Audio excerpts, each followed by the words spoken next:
it-tema li għażilna l-programm tal-lum huwa iż-żwieġ nisrani, familja għal Kristu.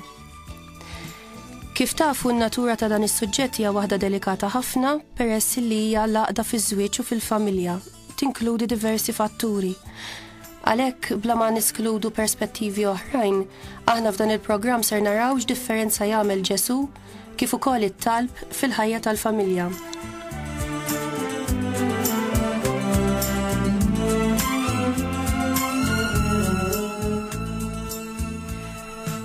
San Juan Maria Vianney jgħid: Il-familja hija l-eqdem istituzzjoni li Alla waqqaf fil-ġenna tal-art meta huwa ħalaq l-ewwel koppja ta' bnedmin. L-ewwel barka li ta' Alla kienet għall-għena u s-saħħa tal-familja. Mal-ħajja tal-familja bdiet l-istorja tad-dinja.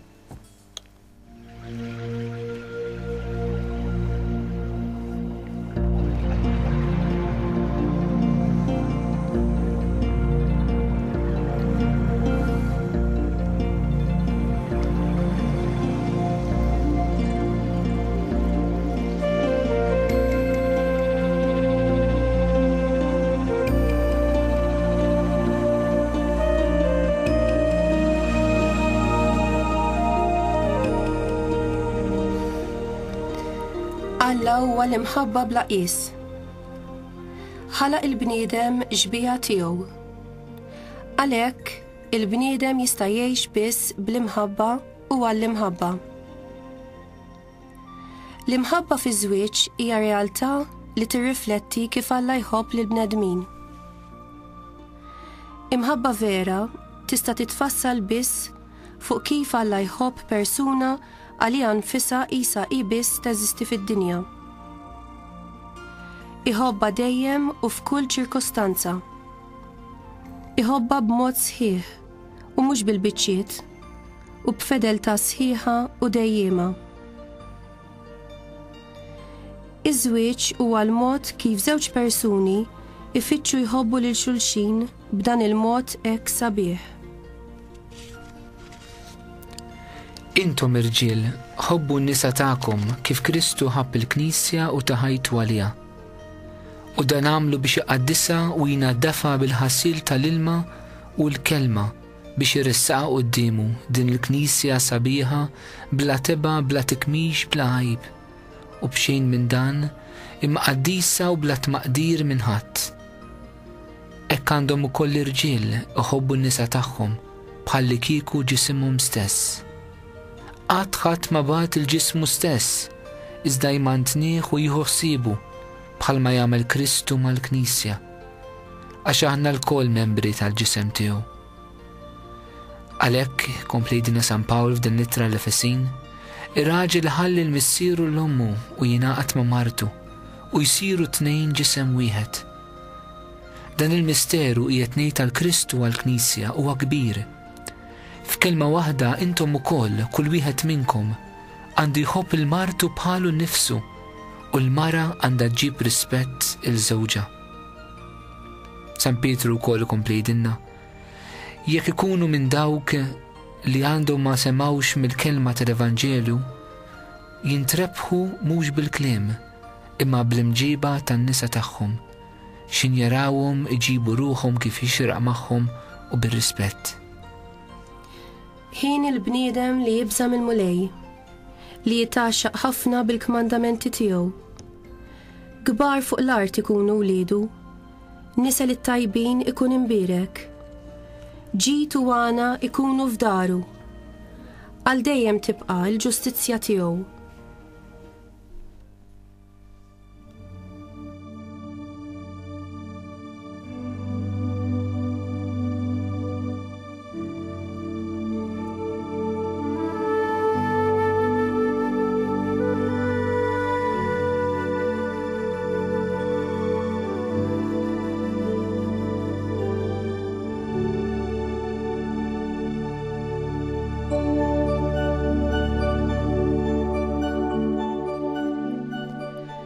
Father Ian Peyton itenni li il-familja li titlob flimkien tibqa flimkien.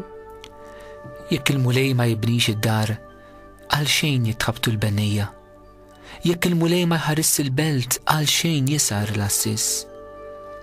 Ma jiswilkom xejn li tbakkru jew li ddumu ma tistrieħu u li tieklu ħobs tbatija għax hu jipprovdi lill-eżiż tiegħu. Ara wirt il-mulej huma l-uliet, ħlas tiegħu u frott il-ġuf. Bħal vleġeġ fit il-ġelliet hekk huma wliet iż-żożija. Ħin il-bniedem li għandu l-ħorġa mimlija bihom ma jinfixilx meta jiltaqa' mal-edewwa f'bib il-belt.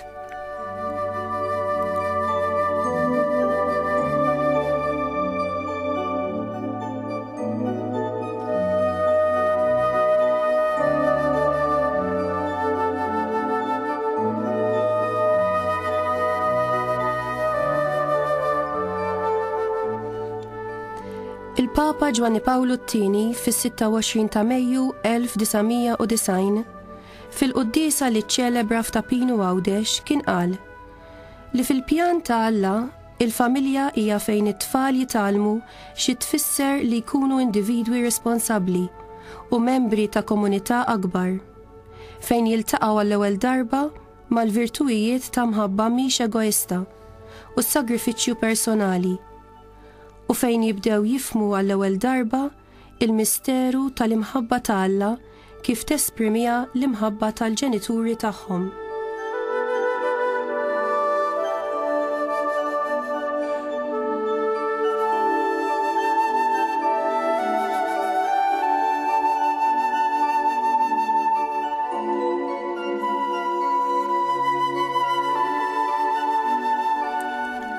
Fil-ktieb tal-Proverbi nsibu miktub: ħares ibni l-ordnijiet ta' missierek u twarrabux it-talim ta' ommok.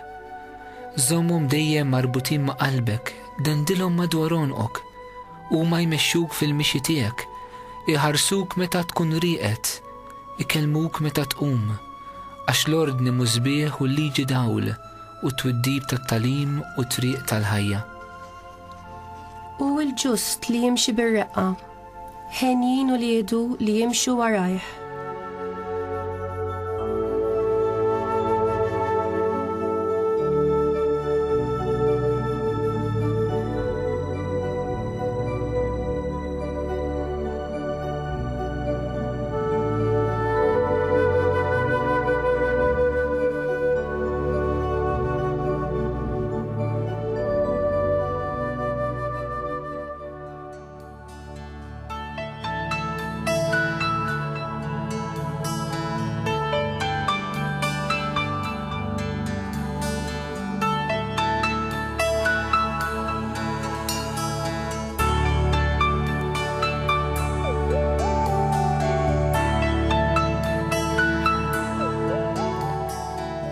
Meta jikteb il-komunità f'Efesu, San Pawli jgħidilhom hekk: intom it-tfal issimgħu mill-ġenituri tagħkom fil-mulej, danu sewwa, weġġaħ il-missiera kull ommok, danu l-ewwel kmandament b'wiegħda sabiex ikollok ir-risq u tul omrok fuq l-art.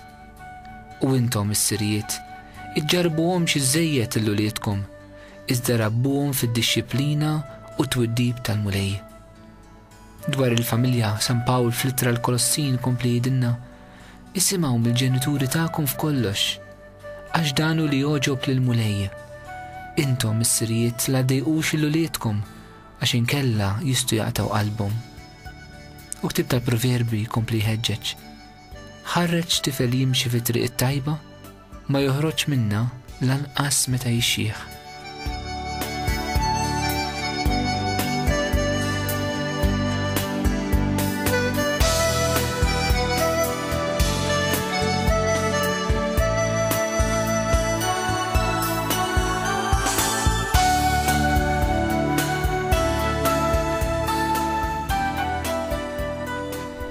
Aħna bħala miż-żewġin għandna niftakru li r-raġel li jitbiet minn Alla jitbiet minn martu u wliedu u l-istess il-mara. Għandna niftakru li rċevejna sagrament u niftakru wkoll f'Kana. Fl-iżbalji u fil-perikli għandna nfittxu dejjem is-saċerdot, speċjalment fil-qrar. Għandna nibżgħu għal xulxin, naħsbu fil-perikli ta' xulxin u niġbdu lej xulxin. Għandna nevitaw dak kollu li jista' jifridna. Għandna nkunu prudenti u niftakru li fil-ħajja taż-żwieġ il-prudenza qatt mi biżżejjed. Fil-periklu tal-fedeltà ejjew niftakru f'uliedna. Niftakru kemm nistgħu nagħmluhom infeliċi. Għandna nfakru l-anniversarju taż-żwieġ tagħna kull sena b'quddiesa flimkien. Jekk possibbli fil-knisja li fiha żewwiġna. Għandna niftakru dejjem fl-eternità.